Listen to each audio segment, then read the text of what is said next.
We talked about the pluralists. One of the major contributions for the pluralists is organizational culture. And it's this idea that organizations take on a unique set of processes that are true to themselves and the people that they serve and who they work with. And it says more or less this idea that organizations can be more or less have the same authority, exist in the same place, but do different functions or have different unique processes because of accommodations between internal and external pressures and threats. I think about like the CIA versus the FBI. The CIA is generally out there gathering information. They do their own thing. They have a nebulous set of networks and connections. They kind of all trust each other in a distrustful way, but they don't have a really strong hierarchy or a set of hierarchies in the same way that the FBI does. The CIA's main purpose is to go out and gather intel and write reports to help identify places where we can be targeted or to provide intel for other agencies. Now, the FBI is different. The FBI, its agency's purpose is to bring cases to court and to win cases. Because of that, the structure is totally different. Inside the FBI, we have clearly delegated roles and responsibilities. We have systems to make sure that the chains of evidence are held properly, that they can hold up in a court of law. They need to know the identities of informants. They need to know that those informants haven't accepted bribes. So in the CIA's culture, they're willing to take information from a variety of different sources because it doesn't really have to come to court. But the FBI is distrustful of the CIA because the CIA won't identify who their informant is. This FBI won't be able to bring a case to court if it's come from a nebulous way or some nefarious process. The CIA might be willing to do some things that wouldn't hold up in a court of law where the FBI would. So when they start talking to each other and they start sharing information, the FBI looks at the CIA like they're a bunch of crazy hippies, and the CIA looks at the FBI like they're these uptight stamps of individuals, that they're all the same. So that's one big problem. The fire department in New York versus the New York PD, they have different organizational cultures. They behave differently, and actually they sometimes fight with each other about who has what role and responsibility, and their processes are different. Even within like the Cal State system, we're at Fullerton. Most often, if you were to think about what we are stereotypically, we're a commuter school, largely first-gen school, Hispanic serving institution. We have a unique set of processes that are developed because we know about commuting. We know about first-generation needs. We go to a place like Humboldt or Chico. They're kind of up in the mountains. They're kind of doing their own thing. They're more like a liberal arts school. Chico has this sort of reputation for being a big drinking school, and Humboldt is like this school for getting high. And we think about like Dominguez Hills, and it largely serves an area right around Long Beach that's lower affluence. So versus like somewhere like Cal State Sacramento. All of these different schools exist in the exact same system. They have the exact same function to educate students. They have similar academic departments, but there's a culture at that school within the organization about how faculty members teach, about what they're willing to accept and what they're not willing to accept, what's traditional norms and standards. Those have all arisen because even though the direction from the Cal State system is the same, they've had to adapt based on what their external and internal threats are, about who they're trying to serve and how we can serve those the best. So organizational culture is a byproduct of these interests and accommodations. There's nothing in structural or systems theory that really delves with that. So these pluralists said this is something really important. Okay, so government by proxy essentially is the third way that we've critiqued structural and systems theories. Because systems theory is based on this clearly defined jurisdiction, what the agency does, processing inputs and outputs, and because the structural model is based so highly on authority and accountability inside an organization, there becomes this problem when we start relying on third parties, such as another government agency or a private company or a nonprofit who comes in and fills the role of government. How do we deal with accountability there? Take, for example, inside the Defense Department or even in the State Department, we used to have, inside the State Department, we used to have military officials protecting embassies. But the State Department's rules have changed slightly, and now we hire outside defense contractors. Well, if a defense contractor shoots somebody at an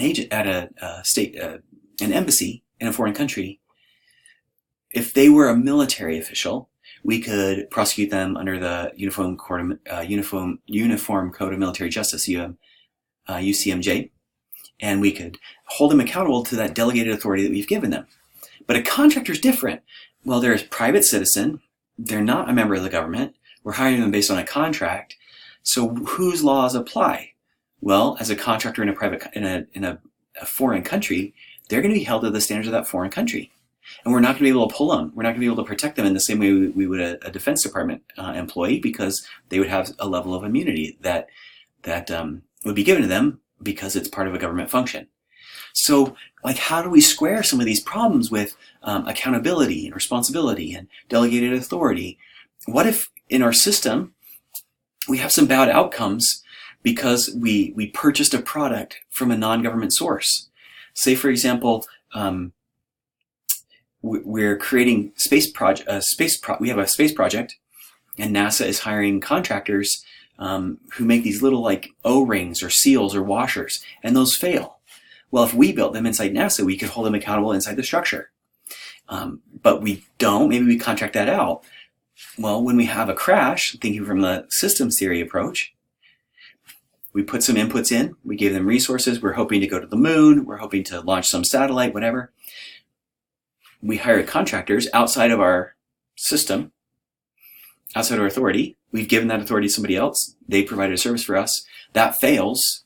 Is that a byproduct of the agency? That the agency failed, or the contractor? How do we allocate responsibility? Well, the more that we start relying on these other government, non-government organizations to perform the functions of our organization, then we're going to not be able to think about organizations in the same way we used to. So we're looking at public-private partnerships where the government essentially goes into business with other private agencies to perform some task or function, like oversight. And we have transit organizations right now that are stopping buying buses, where they used to buy buses to shuttle people around, and now they're issuing contracts to Lyft and Uber to transport old people or people who have disabilities to their doctor's appointments. It's way cheaper than a bus, but what happens when the Lyft or Uber driver crashes? Whose insurance covers it? And who's accountable?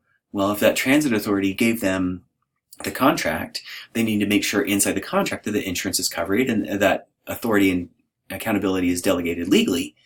But that just doesn't come naturally as it would if it were part of your structure or part of your system. So we have police serving different jurisdictions. So in Orange County, we have one agency that used to have its own private police department, its own public police department in the city. It became very expensive. They contracted that out to the Orange County Sheriff's Department. It didn't go well, so they revoked the contract. They went to a different city. So that city that was neighboring, their police department was patrolling that city and this other city, and that contract didn't work out so well. So then that organization cut off that contract and went to Orange County Sheriff's again. Like, how do we square all that? Because if we're dealing with some government organization, say the OC sheriffs, and they're not patrolling the way that we wanted them to, we would have much more control if they were just city employees, but we don't. We have to write in the contract how that all works. And so that doesn't fit with the structural or the systems-based models. And so that's what brings us to the formal approach. The formal approach essentially says, okay, system theory, structural theory, humanists, pluralists, all those people. Let's just start looking at organizations in a different way. Bureaucracies are networks of contracts built around systems of hierarchies and authority. Yes, we need authority. Yes, we need accountability. And we need hierarchy. But really, we're hiring people as if they're on a contract with us. And it's the same as the principal agent, where we're asking them to do some function for us. They want to work because they get paid and they enjoy their job. Employers need to pay these workers to get the job done. Let's pay them at the market rate so that they feel like they're being compensated properly.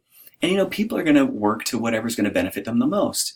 Now, under the same thing that we talked about with the principal agent problem before, one of the easiest ways to think about the formal approach is just to think about every relationship as a principal agent issue. And remember, the principal, in order to make sure that the agent does their job, they incur transaction costs. In other words, they go out and monitor them. They have to write a contract. That costs time and money. They go out and they check on them every once in a while. They report. They check their work. Those are transaction costs.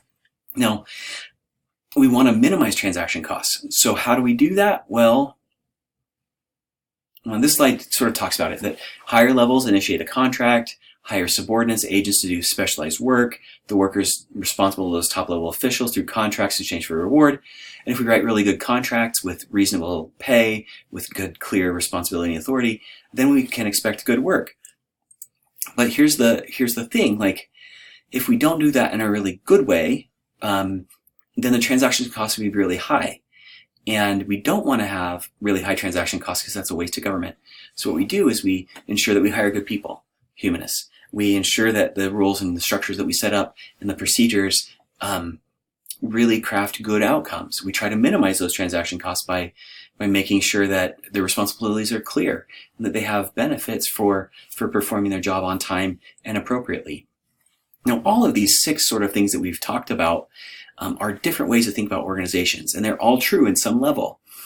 But what can we learn from each of these generalizations? Well, we learned a lot from the humanists. We learned about accommodation and organizational culture. We learned about writing good contracts. We thought about systems of authority and accountability. We thought about inputs and outputs. They're all true. But what we need to think about is, like, if something is failing in our organization, what are we going to do about it? Do we need to change a contract? Do we need to adapt a new organizational culture? Sometimes that can be, change that organization from top to bottom. Do we need to think about the process, what we're processing? Do we need to consider how we're allocating authority and accountability structures? Now, no organization follows a theory, but the theory helps us see. It's a lens through which we can understand the organization, how it works, and why they behave a certain way. It's important to study reality. You might be in an organization where you see a system or process that exists for some weirdo reason, like to please a client, and you say, that's totally inefficient and irrational. Well, you have to understand, like from the pluralist, that maybe that's an accommodation. Maybe there's a reason why that exists. And we start thinking about how to change incentives inside an organization or make them better. You can use these different lenses to understand how to do that.